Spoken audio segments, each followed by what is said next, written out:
ఆత్మనే చూడాలి, ఆత్మని చూస్తూ ఆత్మతోనే మాట్లాడుతున్నాను అనే స్థితిని తయారు చేసుకోవాలి. ప్రశ్న: పిల్లలైన మీరు బాబాతో పాటు పైకి అనగా పరంధామం ఇంటికి ఎప్పుడు వెళ్ళగలుగుతారు?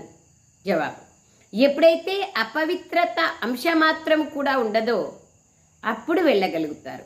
ఏ విధంగా బాబా పవిత్రమైన వారో అలాగే పిల్లలైన మీరు కూడా ఎప్పుడైతే పవిత్రంగా అవుతారో అప్పుడు పైకి వెళ్ళగలుగుతారు.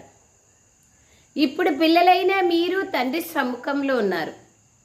జ్ఞాన సాగర్ని ద్వారా జ్ఞానాన్ని వింటూ ఎప్పుడైతే మీరు బాబా అంటున్నారు నిండిపోతారో, సంపూర్ణమైపోతారు, బాబాను జ్ఞానంలో ఖాళీ చేసేస్తారు, బాబా దగ్గర ఉండే జ్ఞానాన్నంతా తీసేసుకుంటారు, బాబానే ఖాళీ చేసేస్తారు. ఖాళీ అవుతుందా?